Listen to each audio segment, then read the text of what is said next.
කියන්න සහෝදරව බද දවසේ මේ සැනසුමට මගේ දේවස්ථානට කොහෙන්ද ඉඳලා දෙන්නේ? මම රාගමේ ඉඳලා. රාගමේ ඉඳලා. රාගමේ ඉඳලා අද දවසේ මේ ස්ථානට එන්න මොකද්ද තිබුණු රෝග තත්වය? මට තිබුණේ මේ අතේ අමාරුවක් තිබ්බේ. අතේ අමාරුවක් තිබුණේ. ඒ කියන්නේ උර හිසත් එක්ක. ඒ කියන්නේ මේ අත ඔය දකුණු අත උස්සන්නත් බැරුව හිටියේ. කොච්චර කාලයක්ද? දැන් අවුරුදු 6ක් විතර වගේ. අවුරුදු 6ක් වගේ. අවුරුදු 6ක් ප්‍රතිකාර කරා. ප්‍රතිකාර කළාගෙන බෙහෙත් කෙරුවා. බෙහෙත් කරා. මේ කිරණ පුනරුත්ථාපනයේ කිරණත් ඇල්ලුවා. ඒත් සුව වුණේ නැහැ. සුවයක් වුණේ නැහැ. අවුරුදු 6ක් තිස්සේ දුක් විඳින. මොකද දකුණු අත කියන්නේ කෙනෙක්ගේ මුළු ශරීරයේ තියෙන ප්‍රධාන නේද වැඩ කරන්න පාවිච්චි කරන අතක් මේක.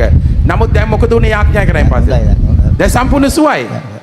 කවුද මේ සුවේ දුන්නේ? යේසුස් වහන්සේ. යේසුස් වහන්සේ අවුරුදු 6ක් දුක් විඳා නේද? කිරණත් ඇල්ලුවා ප්‍රතිකාරත් කරා හරි ගියේ නැහැ. නමුත් යාඥා කළ සුව වෙන්න කොච්චර වෙලාවක් ගියාද? තප්පර ගානයි ගියේ. අපි දෙපෙන අතර වේගවත් අප්පුල සන්නාදයක් දෙමු.